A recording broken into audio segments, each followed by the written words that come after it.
Good morning India. दोस्तों नमस्कार। आज फिर एक हाजिर हूँ कहानी के साथ, मैं मिस नैना। तो मिस नैना की कहानियाँ देखते रहने के लिए चैनल को सब्सक्राइब करने के साथ साथ वीडियो के नोटिफिकेशन को ऑल नोटिफिकेशन ऑन कर दीजिए, ताकि जो हमारी कहानियाँ हैं वो आप तक सबसे पहले पहुँच सके। चलिए अब वीडियो को शुरू करते हैं। दोस्तों ये कहानी किसी की सच्ची घटना है ज़िंदगी की। तो कहानी को शुरू करते हैं। उससे पहले एक बात कहूँगी कि दिल थाम के बैठिएगा, कहानी काफ़ी रोमांचक है।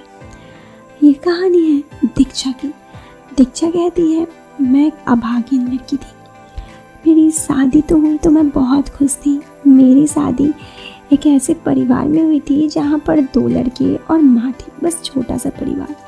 और फिर उसके बाद मैं अपने पति के साथ बहुत खुश थी। मेरे पति मुझे टाइम देते थे, मुझसे प्यार करते थे और लाइफ की हर वो खुशी देते थे जो एक लड़की अपनी ज़िंदगी में चाहती है। और ऐसे ही समय गुजरने लगा। एक बार की बात है, मेरे बेबी होने वाला था। शादी को बस अभी मेरे 7 महीने हुए थे और मैं बेबी होने वाला था। ये बात जब मैं अपने पति को बताई तो वो बहुत खुश थे। घर पर सब बहुत खुश थे। मेरे पति और मेरा ज़िंदगी बहुत ही अच्छा कट रहा था। और मेरे पति के जो भाई थे वो छोटे थे मेरे पति से, वो अभी जॉब ढूंढ ही रहे थे। मेरे घर पर मेरी सास मेरी बहुत अच्छा से केयर करती थी क्योंकि मेरी बेबी होने वाली थी। एक बार मेरे पति मुझे कहे कि कुछ देर रुको, आज तुम्हारे लिए एक सरप्राइज़ है। मैंने कहा क्या बताइए। तो उन्होंने कहा इतना तो बता दिया क्योंकि मुझे हजम नहीं हो रहा था, अब घर आके बताता हूँ। वो काफ़ी लेट से घर आ ही नहीं रहे थे। मुझे समझ में नहीं आया कि क्या हुआ, सरप्राइज़ है तो घर क्यों नहीं आ रहे। उसके बाद एक कॉल के साथ वो घर तो नहीं आए, लेकिन मेरी ज़िंदगी बर्बाद हो गई। उनका रोड एक्सीडेंट में डेथ हो गया था। जब मुझे ये बात पता चली तो मेरी ज़िंदगी उजड़ गई। मेरे कोख में एक छोटा सा बच्चा था जो इस दुनिया में अभी तक आया नहीं था और उसके पिता मर चुके थे। ये बात जब मेरे घर वालों को भी पता चली तो वो लोग सब आए और सब ने मुझे संभाला।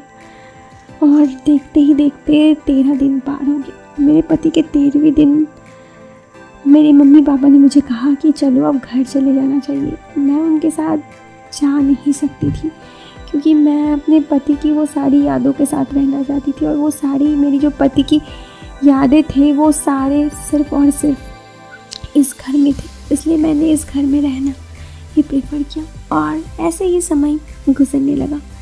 एक बार की बात है, मैं जैसे ही अपने कमरे पे थी उस दिन मुझे अपने पति की बहुत याद आ रही थी। उस वक्त मैं करीब 6 महीने की प्रेग्नेंट थी। मेरा पेट निकल आया था। मैं सोच रही थी कि काश आज वो साथ होते तो कितना खुश रहते। लेकिन सच में ज़िंदगी जैसे बदल सा गया था। मैं कभी नहीं सोच सकती थी कि ऐसा कुछ होगा। खैर अब कर भी कह सकते थे। उसके बाद जैसे ही एक दिन मेरी सास आई और मुझे कहा कि बेटी, मुझे पता है तुमसे ये बात सुना नहीं जाएगा, अभी तुम्हारे पति को मरे हुए बस 6 महीने हुए हैं, लेकिन मैं तुमसे कुछ कहना चाहती हूँ।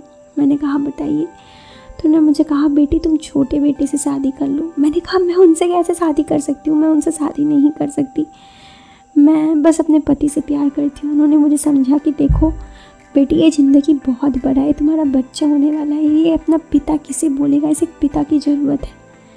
और इतना कहकर मुझे संभाल के चली गई। मैं कभी उन्हें ऐसा नज़रों से नहीं देखी थी, लेकिन सच में आज जो हुआ वो बहुत ही अजीब था।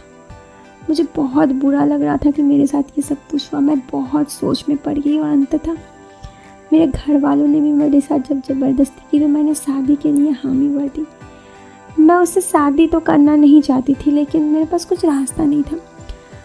मेरे पति के भाई भी बहुत अच्छे इंसान थे। मुझे कभी भी किसी चीज़ का जिद नहीं की उन्होंने कि उनके पास आने के लिए या फिर कुछ भी। मैं उनसे दूर दूर ही रहती थी पहले तो करीब 1-1.5 साल तक, और उन्होंने मुझे कभी ज़बरदस्ती नहीं किया। फिर धीरे धीरे प्यार हो ही गया, जैसे हर रिश्ते में होता है। लेकिन मेरे पति की कमी आज भी महसूस होती है और मुझे वो हर पल याद रहता है जब मेरे पति मेरे साथ थे। और मेरा बेटा बस एक वही मेरे पति के लक्षण है। दोस्तों ये बहुत ही सैड स्टोरी थी, लेकिन सच में मेरे साथ हुआ जब मेरे पति के भाई ही मेरे पति बन गए। तो अगर आपको ये कहानी पसंद आई तो वीडियो को लाइक करने के साथ साथ चैनल को सब्सक्राइब जरूर कीजिए। हम मिलते हैं आपसे फिर एक नए वीडियो में, तब तक के लिए बाय, टेक केयर, जय हिंद, वंदे मातरम।